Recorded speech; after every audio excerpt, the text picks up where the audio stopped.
It's new Meg Myers. Jealous Sea. It's a pun. Do you get it? It's a pun. Jealous Sea. You can't stuff the... I don't even know what that was. I don't even know. That's not my problem. Some Zifrank in there. The Interrupters. She's Kerosene. Soul Asylum. Somebody to shove. We start with some Here There Be Dragons. Radio Dead Air. KRDA. Monday night. Live. What the fuck is wrong with you? Coming up in about 45 minutes. Do stay tuned. There are things. Horrible things we have to show you.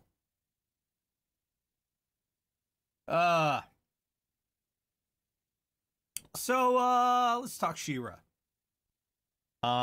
This dropped last week. Got thoughts on it. First off, let's start with the overall. It's good. It's a good show. I wasn't bored. I wasn't angry. I wasn't annoyed. It was fun. It was good. It was entertaining. There's some really good laugh out loud lines, even if you're an adult. Now let's temper your expectations just a bit. This is a show that's aimed at the very young. Well, not very young. It's not like for 2-year-olds. This is probably best for an age group. Maybe 7 to 13. I think is a reasonable age group for She-Ra. Yeah, 7 to 13, I'd say. This is not a grown-ups thing, and you watch it through that lens. It's okay. It's a fun little show. I have a lot of good things to say about it. Maybe one not so good thing. As far as the good things, what really stood out for me for the show was how all of the characters are so clearly defined. This doesn't exactly happen often. But within just a few episodes of watching each character and what they do and how they act and how they react to situations, the writers quite clearly have an idea of who these characters are, what they want, and what is standing in the way, how they hold themselves back. It's what makes them complete characters overall, which is very good. It's not something that every writer manages to pull off. I mean, there are dozens of shows where characters just seem to swing from one behavior to another, from episode to episode, almost as if the writers are trying to dictate the situation around the characters, and the character needs to do a thing for the situation to proceed, so the character does a thing, even though it's not part of how they've been established or even in line with what you'd expect from them. With She-Ra, people react like people. You see how they are, you see what their hitches are, what their foibles are, what their strong points are, what they really want. It comes off in their every action. And that is rarer than it should be. But the writer's room on She-Ra knows what they're doing. They've got definitions and boundaries for who these people are and where they're going, and that the show's all the better for it.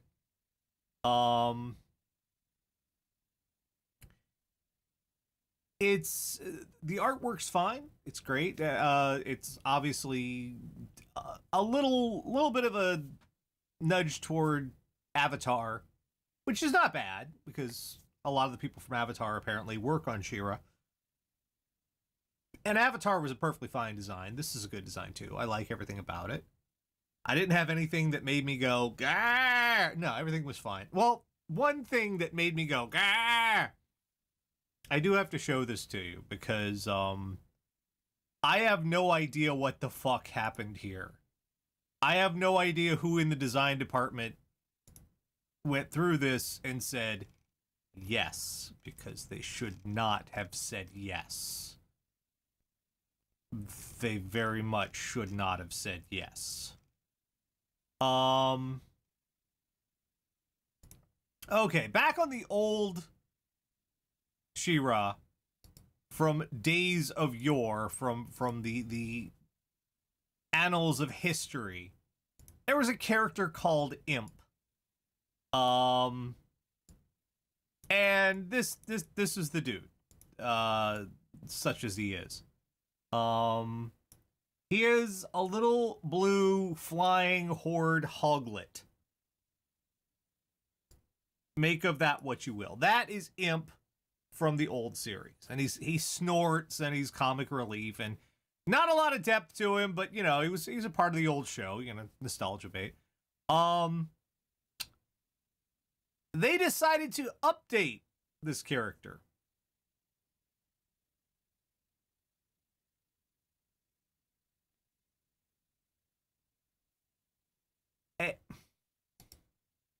Let me show you what they did.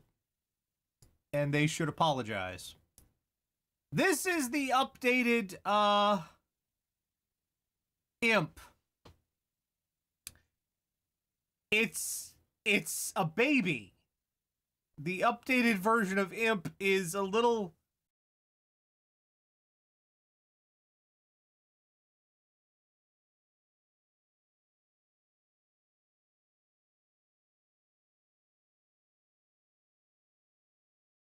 a little baby, and not just a baby.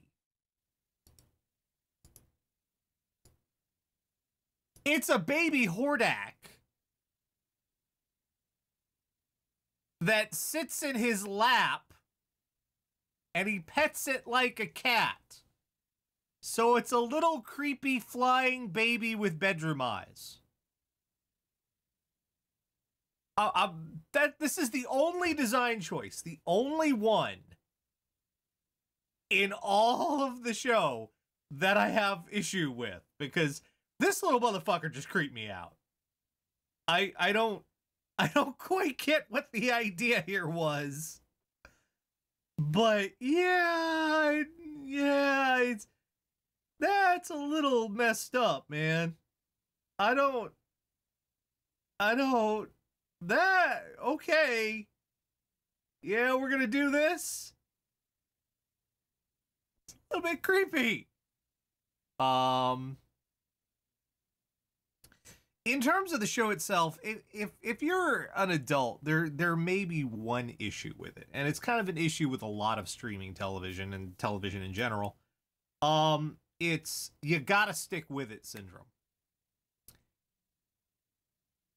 This is when a new show comes out and it finds an audience who's willing to sit through a few episodes, and someone asks you, "Oh, should I watch it?" And the person who watched it will tell you, "Yeah, but you gotta stick with it."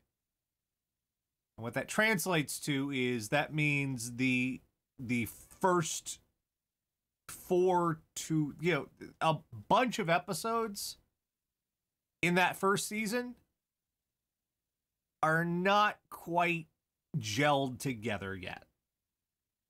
It's when the show is just getting kicked off and it's still trying to find its feet, it's trying to establish things, it's trying to lay down plot elements, it's trying to and it's getting out of the gate, but it's taken a little bit to get going.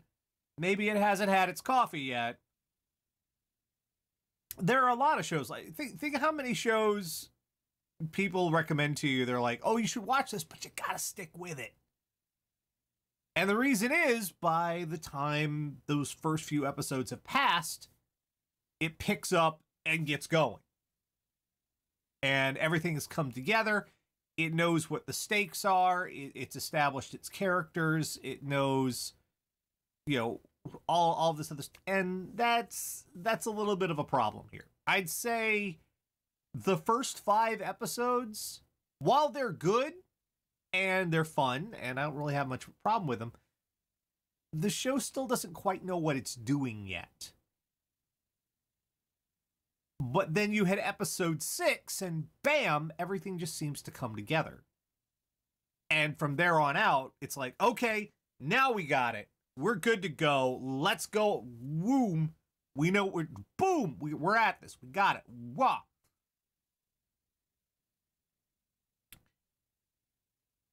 It's not that the first 5 episodes suck. It's just you as an audience member are kind of like, okay, I'm watching this, but what's the angle here? What are you trying to get me to invest in? What's crucial here? What's the story? What do you want me to place my attention into? And now this isn't just, and again, this isn't just a She-Ra problem. This is a problem across a lot of television. Old television, it's kind of especially glaring in the binge watch era. So She-Ra suffers from it too, but it's definitely not a deal breaker for the show. It's not one of those where you go, well, fuck this. I mean, especially considering each episode is, here's another little tiny issue I have. Each episode is about 20 minutes long. Not 30 minutes, 20. And I thought that kind of maybe hurt it a little bit too. Some of the early episodes feel like they're sprinting. Now, not the first 2, because those are 2-parters. And so it gets a full 40 minutes for their pilot, so essentially. But the rest of the episodes, they feel like they're missing 5 to 10 minutes because they tend to sprint really fast through a lot of sections. This became less of an issue when the episodes started gelling more together, and you felt like they were going from, it was like chapter to chapter with each episode. In the early going, it felt like, yeah, okay, we're next episode. Next episode. So there is a little bit of a pacing early on with it. And I don't know if there's anything to be done to help it, but 20 minutes, it seems a little weird. It seems a little off. I think the format's just trying to get it shit together. In general, if you're a grown-up, you're probably gonna you'd find some enjoyment in She-Ra. I did, especially considering I watched it when I was a kid. I like the new one too. It's very well done. It's very respectful and interesting, and I'm cool with it. You're not going to enjoy it as much as kids are, because this show is definitely geared toward them. Not that it dumbs stuff down. I really appreciate this. It's not that it's dumb. It's not that it's stupid. It's not that it's light. It's not that it's expecting kids to be unsophisticated. The reason that kids are going to get more out of this than adults are is because it speaks to them.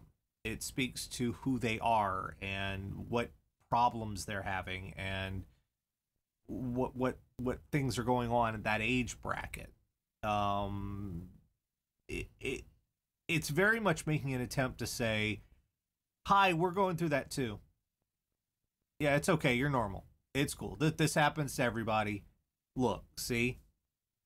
It's definitely making an effort to relate to a younger audience. Not pander to them, but relate to them. And I really respect that. I can appreciate the show as an adult. It's in no way geared toward me. It does not. I loved this too. It's not catering to me as an adult. It doesn't care if I'm watching or not. I mean, it'll throw me a bone every now or two every now and again. It's got some really funny lines. It's got some really there's some good comic timing in here. But it's not for me, and it doesn't care that it's not for me. And I respect that. it knows who it wants its audience to be, and it's trying to talk to them, and it's doing it in a really good way. And I appreciated that too. The first season, it does wrap up, I suppose you could call it, cleanly. That doesn't mean there's nowhere for it to go and there's no room to grow, and there's more seasons coming, and there's going to be better, well, not better stuff, but it's going to expand off what happened in this first season. And but even still, this one season can stand alone, and I appreciate that too. Because again, this felt like chapters. And that's structurally, it's sound. There's a lot going on here. But again, if you're a grown-up and you watch it, it's not for you. That doesn't mean it's bad. That doesn't mean you won't enjoy it. That means you're not who this was made for. And if you could appreciate that going into it, you're going to enjoy this. In fact, it gives you an interesting perspective when you can see what they're doing from the outside and see how they're making it for kids. If I had been a kid when this came out, I would have loved this. This would have been like one of my all-time favorite shows. This would have been one I'd watch over and over again, and this would be important to me. I can already tell that based on how they're trying to connect with kids. And that's, yeah. That I can, as an adult watching it, I can appreciate that and really respect that. And it's still entertaining. It's still, the animation's good. Every performance is fantastic. Voice acting, characterization, it's great. Nobody I have a problem with. Everybody is just working their ass off in this. It's great performances all around. It's fun. And if you're an adult, you want to watch it, go ahead. You can enjoy it. But this is going to be something good for kids. And I'm glad it's there. So, yeah. This was a good show. Is a good show. Except for the creepy little sex eye baby. What is that? Why this? Why did you do this? It's oh, and I'm not going to spoil things for you, but he does stuff in the show that's just not right. This is nightmare fuel is what this little bastard is. Why did you do this? Why did you do this? Why? Why?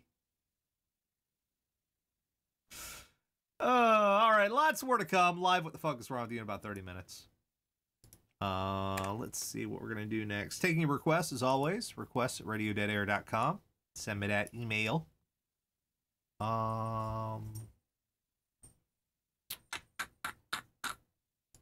What?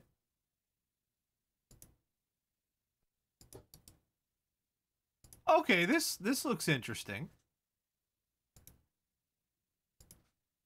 Let's find out together if it is or it isn't. Who knows? Some postmodern jukebox by request.